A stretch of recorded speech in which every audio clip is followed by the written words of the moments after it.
Stop reheating that food right now. What if I told you that something sitting in your kitchen right now could quietly increase your risk of cancer over time? Most people think reheating leftovers is harmless. It's convenient, practical, even responsible. But what if that simple habit was slowly changing the chemistry of your food in ways your body was never designed to handle? Here is what makes this so dangerous. When certain foods are reheated, especially multiple times or at high temperatures, they can produce compounds that place stress on your cells, trigger inflammation, and in some cases, increase long-term cancer risk. This is not something most people are ever told. In fact, it is one of those quiet everyday risks that slips under the radar. And that is exactly why you need to pay attention right now. Because once you understand which foods become dangerous after reheating, you will never look at your leftovers the same way again. This might be the most important thing you hear today. So before you take another bite, pause for just a moment and ask yourself one simple question. What exactly happens to my food when I heat it again and again today? I'm Dr. William Lee, and for over 3 decades, I've studied how food interacts with the human body at the cellular level. What most people don't realize is that the way you prepare and handle your food can be just as important as what you eat in the first place. I've sat across from patients who believed they were making healthy choices, only to discover that small daily habits were quietly working against them. Here's what the research shows, and it's something that should make you pause. Studies have found that certain foods, when reheated improperly, can increase the formation of harmful compounds by as much as 30 to 60%. Not in extreme conditions, but in ordinary kitchens using everyday methods like microwaving or reheating on a stove. That is not a small margin. That is a meaningful shift in what your body is being exposed to. The reason this happens is surprisingly simple. Heat doesn't just warm food, it changes it. Proteins break down differently, fats oxidize, and certain compounds transform into forms your body struggles to process. Over time, that repeated exposure begins to matter more than most people ever imagine. And here's where this gets even more concerning. Food number 2 on today's list is something millions of people reheat almost every single day without thinking twice. Before we go any further, I want to ask you something honestly. How often do you reheat leftovers during the week? Is it once or twice? Or is it something you do almost every day without even thinking about it? Take a moment and really consider that, because your answer matters more than you might expect. Now, I'm genuinely curious, what is the one food you reheat the most? Is it rice, chicken, potatoes, or something else sitting in your fridge right now? Go ahead and share it in the comments below. There's no judgment here, just awareness. I read every single comment on this channel, and your answers help shape what I share next, because this isn't just information, it's a conversation about your daily habits and your long-term health. Let's get into this, because what you're about to hear may completely change the way you look at your kitchen habits. I'm going to walk you through 5 commonly reheated foods, ranked from risky to the most dangerous based on what current research and clinical observations are beginning to reveal. And I want you to pay close attention, because the order here matters. Each one builds on the last, and by the time we reach number 1, you may realize that something you considered completely harmless is actually the biggest concern of all. These are not rare or unusual foods. They are everyday items sitting in millions of homes right now. In fact, number 1 is something you have probably eaten this week without giving it a second thought. Let's start with something that surprises almost everyone: rice. It seems harmless, simple, even one of the safest foods you can eat. But once it's cooked and left to sit, something begins to change that most people never think about. Rice can harbor a bacterium called Bacillus cereus. It's naturally present in the environment, and cooking doesn't always destroy its spores. When rice is left at room temperature, even for a short period, those spores can activate and begin producing toxins. Here's the part most people miss. Reheating the rice later doesn't remove those toxins. Once they're formed, they're heat resistant, meaning your microwave or stovetop won't protect you.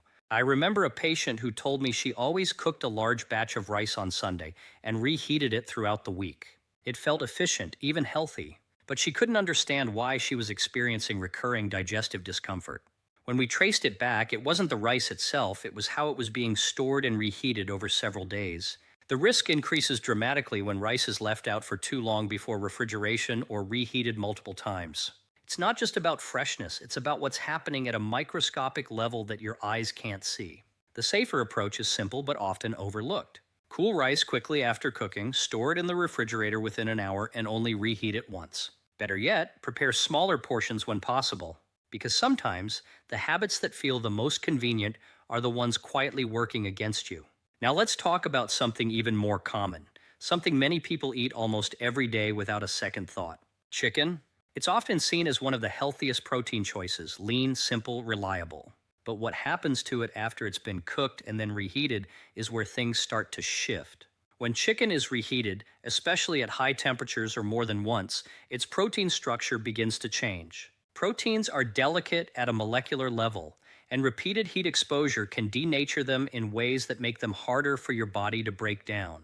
This doesn't just affect digestion, it can lead to the formation of oxidized compounds that place additional stress on your system. Oxidation is something you usually associate with rust or spoilage, but it can happen inside your food as well. When the fats and proteins in chicken oxidize, they create byproducts that your body has to work harder to process. Over time, this can contribute to inflammation, especially in older adults whose digestive systems are already under more strain. I once spoke with a man in his early 70s who relied heavily on meal prepping chicken for the week. It seemed like the perfect solution for staying healthy, but he began noticing persistent bloating and discomfort after meals.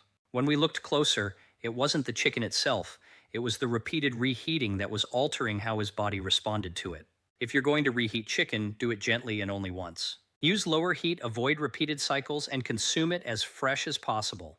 Because even foods we trust can become something entirely different when we don't handle them the right way. If this is surprising you, even a little, then it's already doing what it's meant to do, helping you see everyday habits in a completely different light.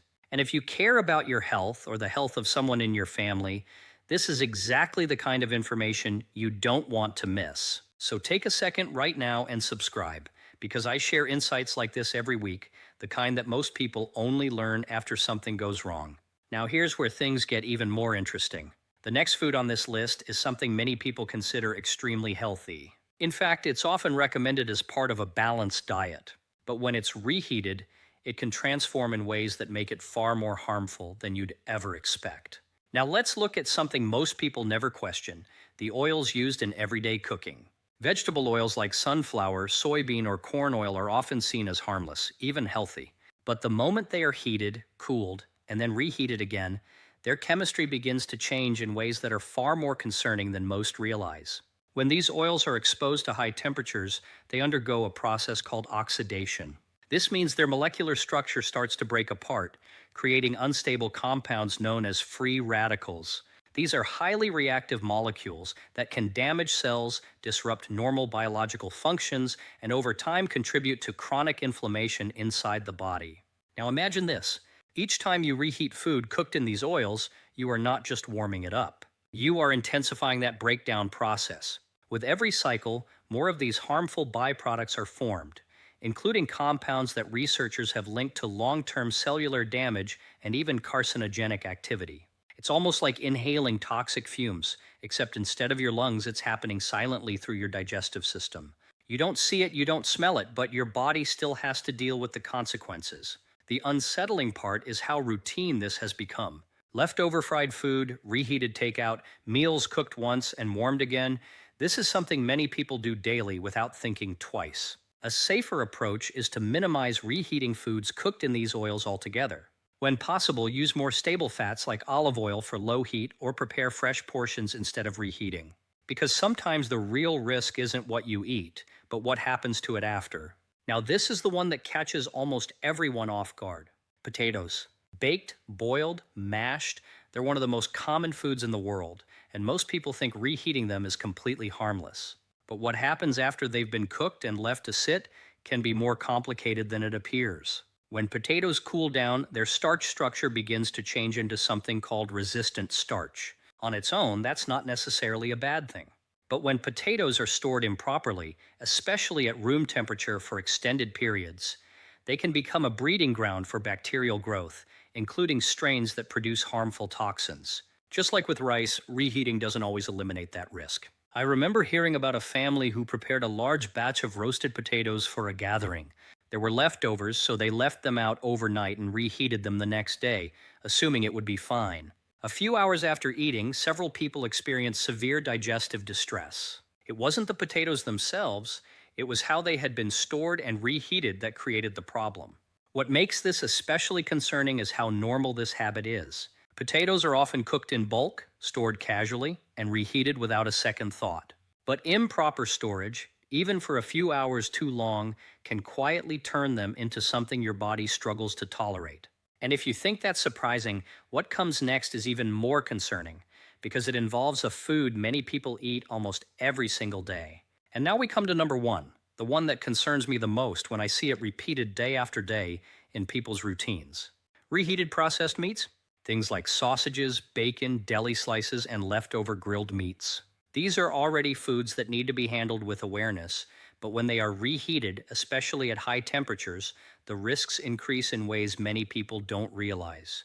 Processed meats often contain nitrites and nitrates, compounds used to preserve flavor and color. On their own, in small amounts, they may seem manageable. But when exposed to high heat during reheating, these compounds can transform into something far more concerning, substances known as nitrosamines.